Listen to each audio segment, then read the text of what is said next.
Good morning students. अभी तक हमने बात की थी जो हमारे एपिडर्मल टिश्यू सिस्टम थे, ग्राउंड टिश्यूज़ थे और उनके वस्कुलर टिश्यूज़ थे, उनके बारे में हमने डिस्कस किया था। अब हम इसका कंपैरिजन करेंगे। जो हमारी नेक्स्ट क्लास है इसमें हम कंपैरिजन करेंगे कि मोनोकोटिलेडन्स जो रूट्स हैं और डाइकोट्स की जो रूट्स हैं उनमें क्या कंपैरिजन है कि वो सिमिलर भी हैं और उनमें क्या डिफरेंशिएट है कि वह डिफरेंशिएट भी करते हैं।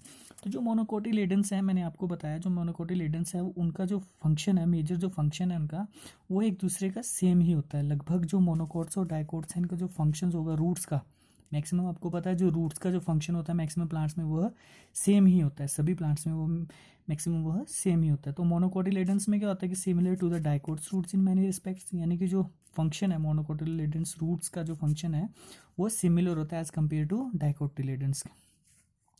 इसमें क्या होता है कि ये जो हेयर्स हैं इनके हेयर्स होंगे, इसमें हेयर्स प्रेजेंट नहीं होंगे लेकिन बहुत कम ही प्रेजेंट होंगे इनमें।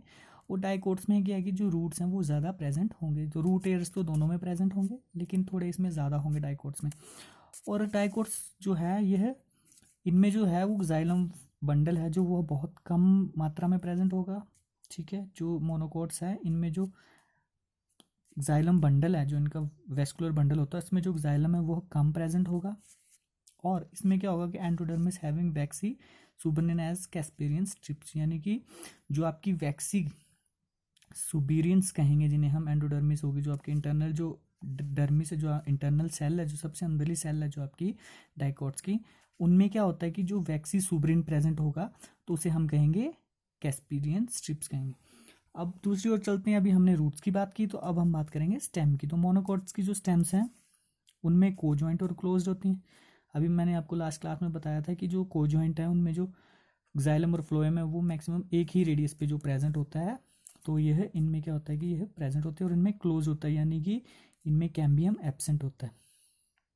यानी कि जो आपके मोनोकोट्स हैं इनमें जो कोजॉइंट है, कोजॉइंट में मैंने आपको बताया था कि जो जाइलम है और फ्लोएम है वो जनरली एक ही प्लेन पे प्रेजेंट होते हैं, एक ही रेडियस पे प्रेजेंट होंगे और यह क्लोज्ड होंगे, यानी कि इनमें कैम्बियम एब्सेंट होगा।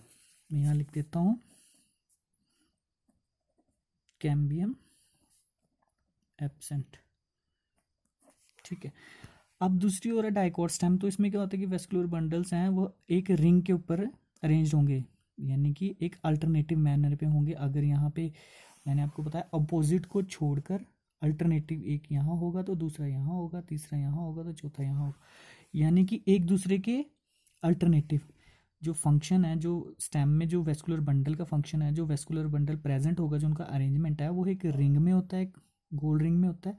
ये कोजॉइंट होते हैं यानी कि एक ही रेडियस पे प्रेजेंट होंगे और यह ओपन होंगे, यानी कि इनमें कैम्बियम प्रेजेंट होगा, यानी कि इनमें कैम्बियम प्रेजेंट होगा, कैम्बियम प्रेजेंट होगा, लेकिन इनमें एब्सेंट होगा और इसमें प्रेजेंट होगा। जो फ्लोएम है पैरेन्काइमा जो होगा इनमें वो एब्सेंट होगा मोनोकोट स्टेम्स में। और जो मोनोकोट्स डाइकोट्स हैं जो आपके स्टेम्स, इनमें जो प्रोटोक्साइलम है वो एंडार्क होगा। मैंने आपको लास्ट क्लास में बताया था एंडार्क और एक्सार्क के बारे में, जो इनकी पेरिफेरल स्ट्रक्चर है। यहाँ मैं आपको दोबारा फिर बता देता हूँ कि जो एंडार्क है ये जनरली स्टेम्स में होता है, जो एक्सार्क है ये जनरली आपके रूट्स में होगा। तो अभी हम रूट्स की बात पहले कर चुके हैं, अब हम स्टेम्स की बात कर रहे थे। तो जिनमें हमने बताया कि जो एंडार्क है, जो इसमें क्या होता है कि जो प्रोटोक्साइलम है वो सेंटर की तरफ होता है और जो मेटाक्साइलम है वह आपका इंटरनली साइड पे होता है, यानी कि टूवर्ड्स द पेरिफेरी। तो इसमें क्या था कि अब हम आगे डिस्कस करेंगे। तो इसमें मोनोकोट्स के बारे में अभी मैंने आपको बताया, यहाँ रूट्स के बारे में बताया, यहाँ मैंने आपको स्टेम्स के बारे में बताया। तो अगला जो हमारा टॉपिक है वो है लीफ, यानी कि जो इनकी जो डाइकोट्स की लीफ है, मोनोकोट्स की लीव्स हैं वो कैसी हैं। तो इनमें क्या है कि जो लैमिना है, इसमें डाइकोट्स में जो लैमिना है उसके 3 पार्ट्स हैं, एपिडर्मिस, मेसोफिल्स और वेस्कुलर सिस्टम। और दूसरी ओर है आइसोबाइलेटरल भी कहते हैं इन्हें हम मोनोकोट्स की लीव्स को, और इनमें स्टोमेटा भी प्रेजेंट होता है दोनों सरफेस पे। जो डोर्सी वेंट्रल है, जो डाइकोट्स की लीव्स हैं उनका जो वस्कुलर बंडल है वह सराउंड होता है, एक कवर्ड होता है, मतलब एक आसपास से वो कवर्ड होता है एक layer of bundle sheath cells, यानी कि उनमें बंडल शीट सेल्स प्रेजेंट होते हैं, लेकिन दूसरी ओर यहाँ प्रेजेंट नहीं होते हैं और एम्प्टी सेल्स होते हैं और इन्हें हम ब्यूलीफॉर्म्स सेल्स भी कहते हैं। अब हमारा जो नेक्स्ट टॉपिक है वो है हमारे सेकेंडरी ग्रोथ। अभी तक हमने बात की थी प्राइमरी ग्रोथ की, अब हम करेंगे सेकेंडरी ग्रोथ की बात करेंगे। इसमें क्या होता है कि increase in girth of the plant, यानी कि जो प्लांट है उसकी जो विड्थ है, जो उसकी चौड़ाई है, वो जनरली सेकेंडरी ग्रोथ में आती है। यानी कि गिर्थ जो है वो आपकी चौड़ाई है, जो उसकी ब्रेथ है वो सेकेंडरी ग्रोथ में आती है। जनरली टिश्यू इन्वॉल्व आर, जो इसमें टिश्यूज इन्वॉल्व होते हैं सेकेंडरी ग्रोथ में, वो वेस्कुलर और कैम्बियम होते हैं और कॉर्क कैम्बियम प्रेजेंट होता है। एक्टिविटी ऑफ कैम्बियल रिंग्स, यानी कि जो रिंग्स मैंने आपको बताई हैं जिनमें अपना एक्साइलम और फ्लोएम प्रेजेंट होता है, उनकी अब हम एक्टिविटी करेंगे कैम्बियल रिंग्स की। कैम्बियल रिंग्स बिकम्स एक्टिव, ये एक्टिव हो जाता है becomes for beginning to cut off the new cell, यानी कि कैम्बियल रिंग्स एक्टिव हो जाती हैं जब उन्हें न्यू सेल्स बनानी है, जब उन्हें beginning of the new sales होती हैं तो यह एक्टिव हो जाती हैं। एक्टिव होने का इनका यही कारण है कि यह इनकी जो न्यू सेल्स की फॉर्मेशन है यह इजीली हो सके। अब हम बात करेंगे स्प्रिंग वुड की और ऑटम वुड की। स्प्रिंग वुड से आप समझ सकते हैं, स्प्रिंग वर्ड से आप समझ सकते हैं, ऑटम वर्ड से आप समझ सकते हैं। तो इनमें जो ग्रो होने वाली जो आपकी वुड है वो कैसी होती है, स्प्रिंग सीजन में कैसी होगी और आपके सर्दियों के सीजन में कैसी होगी, ऑटम सीजन में आपके कैसी होगी। तो स्प्रिंग सीजन में क्या होता है कि जो कैम्बियम इज़ वेरी एक्टिव होता है ड्यूरिंग स्प्रिंग सीजन, यानी कि जो कैम्बियम की ग्रोथ है वो बहुत ज़्यादा एक्टिव होती है, ये फास्ट ग्रोथ होती है। तो जो प्लांट का जो सरफेस एरिया है वो जल्दी जल्दी इंक्रीज करता है स्प्रिंग सीजन में। लेकिन दूसरी ओर है कि जो कैम्बियम है वो थोड़ी कम एक्टिव होती है, एक्टिव तो होती है लेकिन वो बहुत कम एक्टिव होती है as compare to the spring season. यानी कि ये सर्दियों के सीज़न में जो होगी, जो आपकी वुड की जो ग्रोथ है, सेकेंडरी ग्रोथ है, उनमें जनरली क्या होता है कि जो स्प्रिंग सीजन में आपने देखा ही होगा कि फूल, चाहे वो फ्लावरिंग प्लांट्स हैं, चाहे वो हमारे एंजियोस्पर्म्स हैं, चाहे जिम्नोस्पर्म्स हैं, उनमें क्या होता है कि जनरली जो ग्रोथ होती है स्प्रिंग सीजन में वो ज़्यादा होती है। उनमें फूल भी जल्दी आएंगे, उनमें पत्ते भी जल्दी आएंगे, और उनमें जो उनका जो स्ट्रक्चर, रूट का जो स्ट्रक्चर है वो भी ज़्यादा एक्टिव होगा।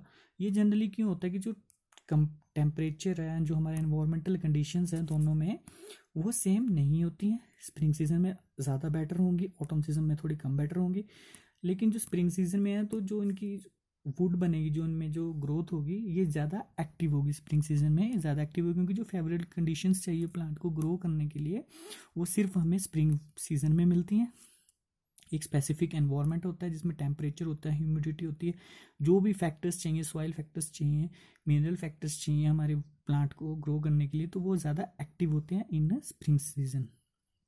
तो जो ऑटम सीजन में ये करता तो है, लेकिन कैम्बियम की ग्रोथ एक्टिव होती है लेकिन थोड़ी कम होती है। अब हम बात करेंगे स्प्रिंग सीजन में क्या होता है कि स्प्रिंग जो वुड है आपकी, उसमें क्या होता है कि जो प्रोड्यूस ड्यूरिंग फेवरेबल कंडीशंस, मैंने अभी आपको बताया कि इसमें फेवरेबल कंडीशंस होती हैं, इनमें अनफेवरेबल कंडीशंस होती हैं। जो वॉल ऑफ एक्साइलम है लेस थिकंड होती है। स्प्रिंग वुल में लेस थिकंड क्यों होती हैं, जो वॉल्स हैं एक्साइलम की वो लेस थिकंड क्यों होती है, क्योंकि इसमें जो पानी की ग्रोथ है वो ज़्यादा सूटेबल होती है। यानी कि जो पानी की जो अवेलमेंट है, जो अवेलेबल ऑफ वाटर है, वो ज़्यादा चाहिए होता है स्प्रिंग सीजन में। तो जो रेट ऑफ इनका एवेपोरेशन का रेट है, जो रेट ऑफ ट्रांसपिरेशन है, वो ज़्यादा होता है इसमें स्प्रिंग वुड में। तो इसलिए इन्हें वाटर की ज़रूरत ज़्यादा पड़ती है। तो इनकी जो सेल्स होती हैं वो थोड़ी पतली होती हैं, ताकि उनमें जो वाटर है वो ईजीली फ्लो कर सके। लेकिन जो एक्साइलम एलिमेंट्स है वो लार्ज थिकंड होते हैं एटम सीजन में, क्योंकि वाटर की भी ट्रांसमिशन इन्हें रोकनी होती है, पानी सूटेबल नहीं मिल पाता सर्दियों में इन्हें, तो थोड़ा ये इनएक्टिव हो जाते हैं। और जो lighter in colour spring would है वो लाइटर इन कलर होती है, और दूसरी ओर ये डार्कन इन कलर होती है ऑटम की। इसमें जो है हाई डेंसिटी, लो डेंसिटी होती है, और इसमें हाई डेंसिटी होती है। अब हम बात करेंगे, जो हमारा नेक्स्ट टॉपिक है वो है हमारा सैप वुड और हार्ट वुड। यानी कि जो सैप वुड है, मैं जनरली आपको अभी बताया मैंने कि जो आपकी स्प्रिंग वुड है और ऑटम वुड है वही सेम एज़ कम्पेयर टू, इनका भी ऐसा ही सेम बिल्कुल कंपैरिजन है, जो बिल्कुल ही लिटरली सेम। इनका जो सैप वुड है वो लाइट और पेल कलर्ड होगी। यानी कि आपकी जो स्प्रिंग वुड थी as as compare to spring wood, ये बिल्कुल उनकी तरह ही सेम फंक्शन है इनके भी, सैप वुड और हार्ट वुड के। जो सैप वुड है वो लाइट होगी और हार्ट वुड जो वो आपकी डार्क होगी। जो सैप वुड है वो लिविंग सेल होगी पैरेन्काइमा की, ठीक है। जो हार्ट वुड होगी वो डेड सेल्स होंगी। जो सैप वुड है उसमें जो सपोर्ट है ये प्रेजेंट नहीं होती है, ये सपोर्टिव नहीं होता है। लेकिन जो हार्ट वुड है इसमें सपोर्ट प्रेजेंट होती है, लाइट वेट होती है, ये हैवी वेट होती है। इसमें क्या होता है, prone to attack of the pathogen and insects, यानी कि इसमें बहुत ज़्यादा खतरा रहता है, सैप वुड में बहुत ज़्यादा खतरा रहता है। जो आपके पैथोजेंस है, जो एक्सटर्नल जो पैथोजेंस है आपके, जो इंसेक्ट्स हैं वो हार्म करते हैं, वो हार्मफुल होते हैं ये रेसिस्टेंस नहीं होता है प्लांट, जो सैपवुड है ये रेसिस्टेंट नहीं होती है और ये इजीली अटैकेबल होती है बाय द पैथोजेंस, यानी कि जो पैथोजेंस हैं, जो हार्मफुल पैथोजेंस है, इसे डिस्ट्रॉय करने के लिए वह इजीली कंपैटिबल होते हैं। इन सीजन में सैपवुड की जो सीज़न आता है, सीजन में जो सैपवुड है उसमें जो आपके पैथोजेंस हैं वो ज़्यादा एक्टिव होते हैं, तो वो इजीली इन्हें हार्म कर सकते हैं। लेकिन दूसरी ओर है जो हार्टवुड है, ये आपकी रेसिस्टेंट होती है, इस पर कोई भी पैथोजन अटैक नहीं कर सकता है, कोई भी इंसेक्ट इस पर अटैक नहीं कर सकता। अब हमारा जो नेक्स्ट टॉपिक है, सेकंड लास्ट टॉपिक है हमारा, इसमें क्या है कि जो आपकी सबसे पहले कॉर्क कैम्बियम में क्या है कि जो कॉर्क कैम्बियम है उसमें मेरिस्मेटिक टिश्यू डेवलप होगा। हमने बात की थी सबसे पहले जो हमारा मेरिस्मेटिक टिश्यू था जिसमें एपिकल था, इंटरगैलरी था और लेटरल था। तो इसमें क्या था कि मेरिस्मेटिक टिश्यू है वो कोटेक्स रीजन में ग्रो करेगा। अब जो आपका नेक्स्ट टॉपिक है ये बहुत इंपॉर्टेंट है, फैलोजन, फैलम और फैलोडर्म्स।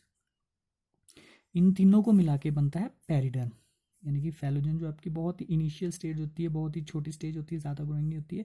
फैलम थोड़ी उससे ज़्यादा ग्रोथ से स्टेज होती है, और जो फैलोडर्म है ये आपकी थोड़ी ज़्यादा होती है। तो इसमें क्या है कि इन तीनों को मिला के पेरिडर्म बनता है। जो फैलम है वो डेड सेल्स होती हैं, जो आपकी फैलोडर्म है वो आपकी लिविंग सेल्स होती हैं। ये आपकी जो फैलोजन है ये ग्रोइंग सेल्स होती हैं, तो ये ज़्यादा इसमें बताया नहीं गया, ज़्यादा शोएबल नहीं होती हैं, ये इनका जो काम है बहुत कम होता है। जो फैलम है वो डेड हो जाती हैं एक स्पेसिफिक टाइम पे जाके। जो फैलोडर्म है यह लिविंग सेल्स होती हैं। इन तीनों को मिलाकर, फैलोजन को, फैलम को और फैलम को मिला के, इन तीनों को मिला के बनता है पेरिडर्म। यानी कि जो आपका फैलोजन है,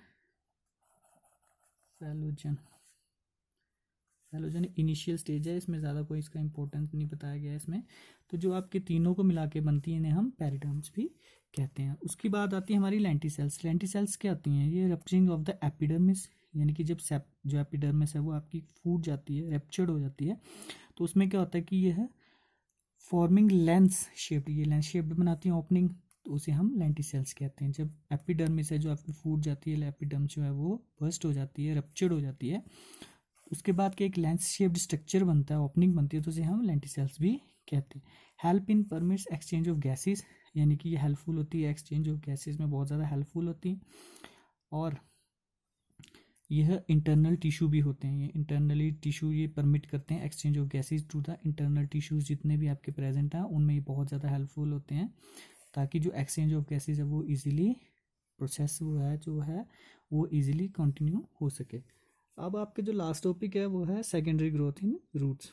इसमें ज़्यादा कुछ बताया नहीं गया आपका। सेकेंडरी ग्रोथ में क्या है, रूट्स की जो हम बात करेंगे तो इसमें क्या है, vascular cambium in root and dicots originated from the tissue just below the phloem bundles, यानी कि जो वेस्कुलर कैम्बियम है रूट्स में, आपके डाइकोट्स रूट्स में, तो वो ओरिजिनेट करता है टिश्यूज़ के ऊपर just below the phloem bundle से, यानी कि जो फ्लोएम बंडल है उसके जस्ट बिलो नीचे से यह ग्रो करती हैं। तो secondary growth takes place in stem. Generally जो सेकेंड ग्रोथ है ये आपकी स्टेम्स में होगी और रूट्स में होगी, जिम्नोस्पर्म्स के। No secondary grow on monocots, ये मोनोकोट्स में सेकेंडरी ग्रोथ नहीं होती है। इसी के साथ हमारा चैप्टर खत्म होता है। Thank you students.